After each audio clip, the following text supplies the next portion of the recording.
let's dig in here a little bit. You're making me a little nervous about our Eagles play that we both loved on Sunday at -2.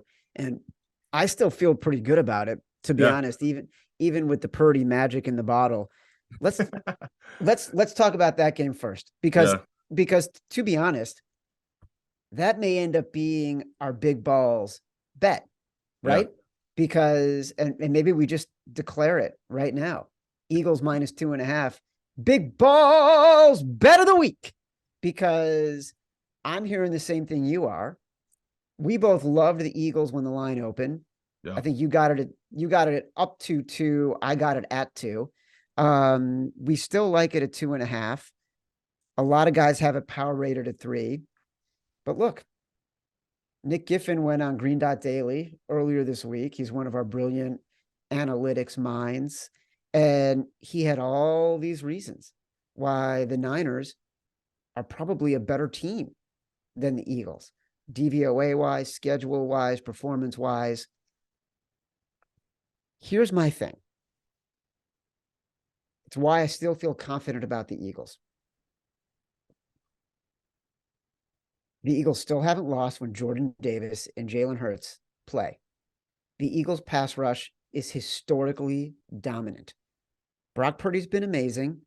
Also been sacked, I think, 16 times in 7 games. So he has a tendency to hold the ball and not make decisions as quickly as he could all the time, even though he's also been brilliant. I think 16 touchdown passes, 4 interceptions in those 7 games.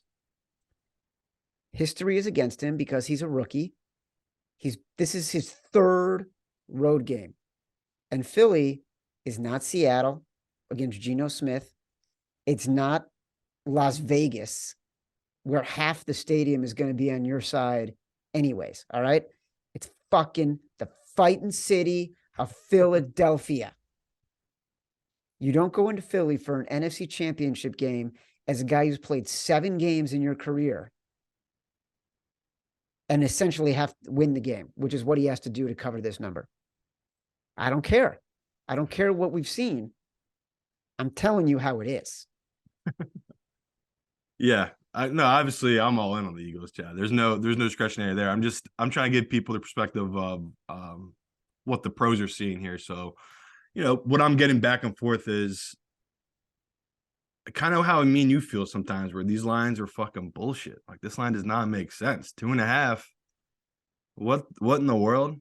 How is Brock not at 3.5 yet? So I know the pros that are holding it at 3 and holding it at 2.5, I should say, like they're daring these books to go to 3. That's how strongly they feel about this 49ers team, where I just keep throwing that history in their face. Like, there's a reason no rookie has ever won the championship game in this long history we have of the NFL.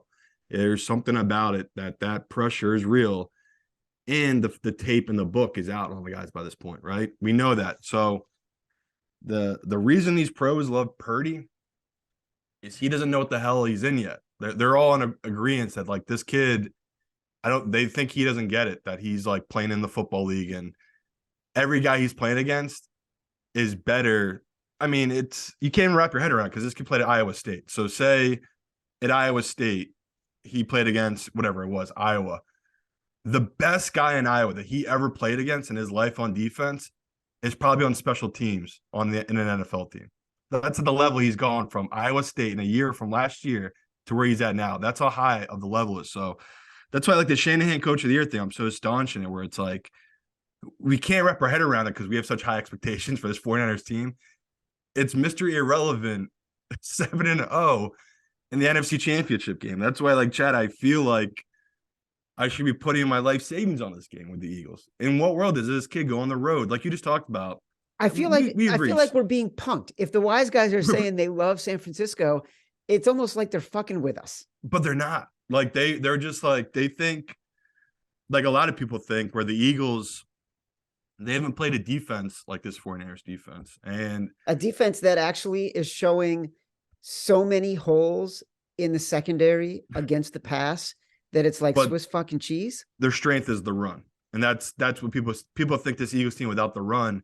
And I'm just, once again, I think they're underestimating Hurts, AJ Brown, Devontae Smith, Goddard, the receiving options for this Eagles team. Yeah. So that's the thing where it's like a lot of back and forth, and I can't counter it because of exactly what they're saying. Where the Eagles defense, I don't know, say they've given up 3 or 4 games of over 30 points. The 49ers have only done it twice all year. And I go back at them, well, that's because of their schedule and the QBs they faced. And that's what this week is. It's like a lot of people making opinions, drawing lines. And I feel like we're reading this one right, where the 49ers, I get the fear, like the fear of these pros going against them because they've outperformed every metric you can set. Like, once again, it's a 7th round rookie. This is, I know you already have sent stuff to the Hall of Fame. It's all going to be in there. Like, this is truly a historical thing we're seeing right now. This kid who's Mr. Irrelevant. I don't know if he'll have more than 5 wins the rest of his career because, no one will be shocked they show up next August and Trey Lance outplays him for that starting role. I mean, Trey Lance, there's a reason he was the 3rd pick overall and Purdy was his 7th round pick, but it's like he doesn't know it, Chad. Like, watching that Cowboys game, he would make 2 reads, and if it wasn't there, he literally would just throw it away. Like, that's veteran level understanding of, I'm not the reason we're going to win this game. I'm the reason we'll lose this game. So I'm just not going to be that reason we lose. And that was very smart and veteran. I mean, obviously Shannon's in his ear telling him to do this stuff. So with this Eagles game, I can't see him getting away with that. I just don't see the Eagles offense sputtering. We've all had our doubts about Dak. There's no reason for us to have our doubts about Hurts. Like that his first career playoff game was against Tom Brady and the Bucs. We talked all offseason. He laid on egg in that game. He had reads he missed. This year, we talked about it. He's corrected that. When he seeds that one-on-one with A.J. Brown, he attacks it downfield. So, to me, I think the pros are still underestimating this Eagles team. And I might be eating my words here, Chad, because the books believe it with them. Like, the books, they're all in unity here, holding this 2.5. Like, I've seen one book. It was BetMGM, moved to the 3. And it hung it there for, I don't know, say 12 hours, and it went down 2.5, and it hasn't been back. So, we're going against the books on this one. Like, we're definitely with the public side on this one, but I think the money will get a little closer come Sunday because I know a lot of pros that are just waiting. They're waiting for the 3. They're hoping the public hits us up to a 3 and they'll take the value on the 49ers. So, to me, we already went through the numbers. The rookies championship game, 1-3 ATS, 0-4 historically. They had 4 touchdowns passing, 9 interceptions. The one cover was a 14-point dog. So we love the idea of Purdy against this Eagles defense in Philly.